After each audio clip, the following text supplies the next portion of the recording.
প্রথম ধাপের নির্বাচন নিয়ে সরগরম বিভিন্ন উপজেলা পরিষদ। সব উপজেলাতেই আওয়ামী লীগের একাধিক নেতা প্রার্থী হওয়ার দৌড়ে থাকলেও মাঠে নেই বিএনপি। নির্বাচনে যেতে আগ্রহী হলেও কেন্দ্রের নির্দেশনায় চূড়ান্ত বলে জানিয়েছেন দলটির তৃণমূলের নেতাকর্মীরা।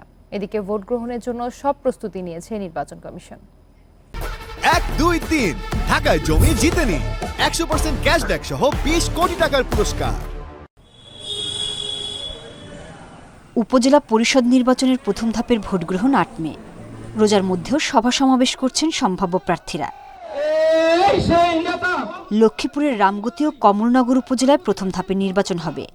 দলীয় প্রতীক না থাকায় এখন থেকেই প্রার্থীরা ছুটছেন ভোটারদের কাছে। তবে নির্বাচনে না যাওয়ার সিদ্ধান্তে অনড় বিএনপি।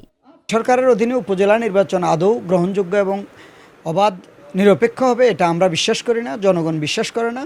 তাই এই নির্বাচনে যাওয়ার মতো কোনো যুক্তি আমরা দেখি না। কোনো এলাকা যাতে উন্নয়ন থেকে বঞ্চিত না হয় সেদিকে আমি জোর দাবি রাখব। কিশোরগঞ্জের 3 উপজেলায় সম্ভাব্য প্রার্থী অন্তত 50 জন। নরসিংদী সদর ও পলাশ উপজেলাতেও ব্যস্ত মনোনয়ন প্রত্যাশীরা। ঈদের দিন থেকে নির্বাচনী মাঠ আরও সরগরম হবে বলে ধারণা এলাকার লোকজনের। কোনো জায়গায় ইফতার করতেছি এইভাবে, আর রোজার পর থেকে ইনশাল্লাহ একেবারে ফজরের পর থেকে আমরা ব্যাপকভাবে গণসংযোগ করবো ইনশাল্লাহ। নির্বাচনী হাওয়া বইছে গাইবান্ধা, সাতক্ষীরা, মানিকগঞ্জ, গোপালগঞ্জ, নড়াইল, পঞ্চগড়ে। ঈদ শুভেচ্ছা বিনিময় ছাড়াও নানা প্রতিশ্রুতি দিচ্ছেন সম্ভাব্য প্রার্থীরা। কোনোভাবে আমলাতান্ত্রিকভাবে সেই জায়গা থেকে সে ফয়দা লোটে মানুষ এই সমস্ত বিরুদ্ধে নির্বাচন করবে। সৎ ও যোগ্য প্রার্থীকেই বেছে নিতে চান ভোটাররা।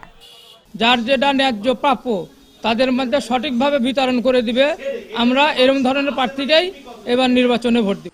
সুষ্ঠু ভোট আয়োজনের সব প্রস্তুতি নিয়েছে নির্বাচন কমিশন। জনসংযোগের অর্থ হচ্ছে ভোটারদের সাথে যোগাযোগ, সাক্ষাৎ বা পরিচিত হওয়া। ভোট চাইবে না, তারা 5 জনে যে এইটা করতে পারবে, পূর্বের থেকে এইটা সম্ভাব্য যারা প্রার্থী এটা চালানো করবে। প্রথম ধাপের নির্বাচনে মনোনয়নপত্র দাখিলের শেষ দিন 15 এপ্রিল, আর প্রতীক বরাদ্দ 23 এপ্রিল। সোহেলি জাহান, ইন্ডিপেন্ডেন্ট নিউজ।